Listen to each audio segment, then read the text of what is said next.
चैत्र मास ऋतु परिवर्तन का समय है, जिसका प्रभाव हमारे स्वास्थ्य और शरीर पर पड़ता है। ऐसे में कई तरह के रोग होने की संभावना होती है। ऋतु परिवर्तन में कुछ विशेष बातों का ध्यान रखना आवश्यक है। यदि हम ऐसा करते हैं तो कई तरह के रोगों को दूर किया जा सकता है। आयुर्वेद में ऋतु परिवर्तन के दौरान ऋतुचर्या पर विशेष महत्व दिया गया है। ऐसे में स्वास्थ्य की देखभाल कैसे की जा सकती है, कैसे स्वास्थ्य को बेहतर बनाया जा सकता है और रोग व बीमारियों को कैसे दूर रखा जा सकता है, ऋतुचर्या का इसमें क्या महत्व है, आइए समझ लेते हैं।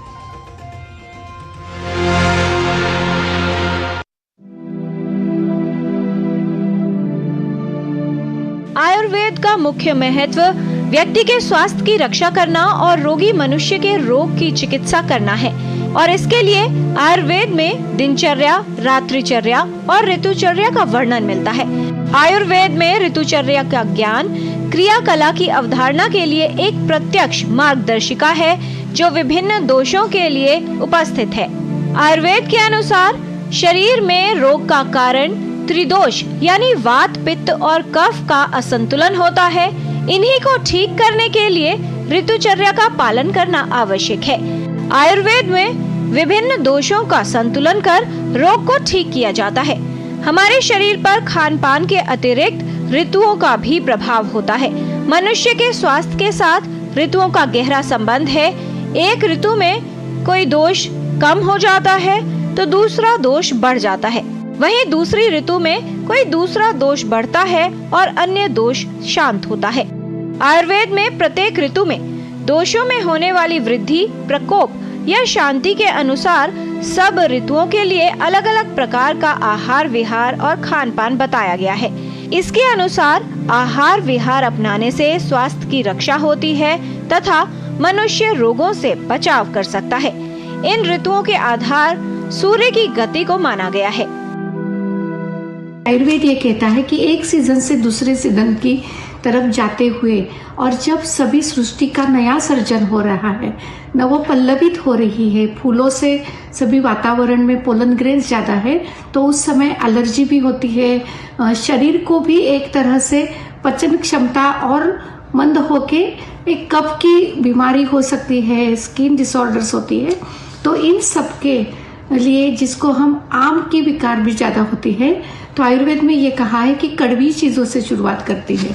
तो आप तब सभी हमारी जो परंपरा है उसमें भी नीम के साथ, नीम, गुड़, जीरा, हींग के साथ उसका सेवन करने का विधान है, जिससे आगे कफ की बीमारी ना हो। और ये नवरात्रि में अपने शरीर को वातावरण के साथ सामंजस्य बनाने के लिए, तालमेल बिठाने के लिए एक अवसर दिया जाता है। चैत्र वैशाख में ऋतु परिवर्तन होता है, जिसमें शरीर, मन और प्रकृति के विभिन्न घटकों में विशेष रूप से प्रभाव देखा जाता है।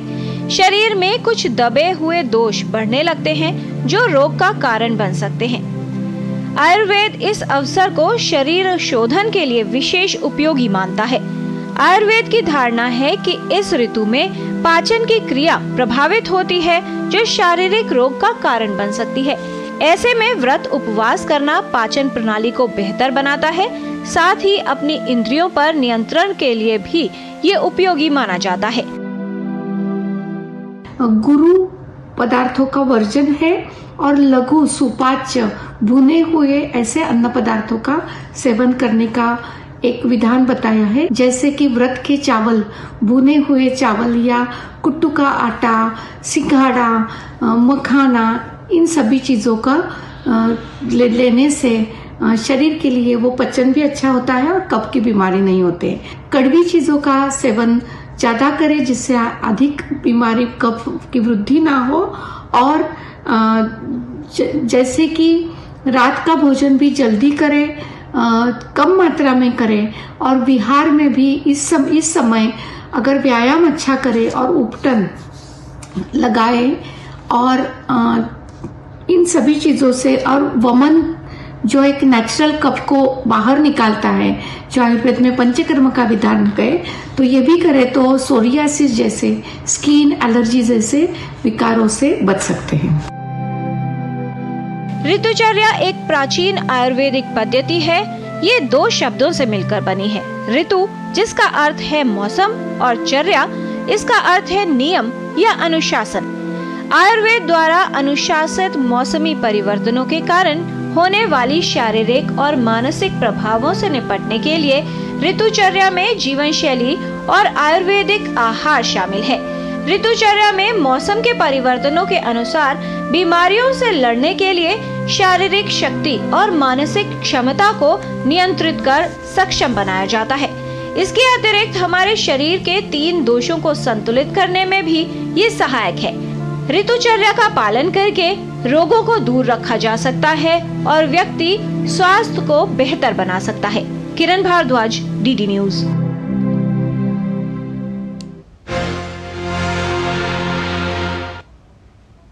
आयुर्वेद का वैज्ञानिक ज्ञान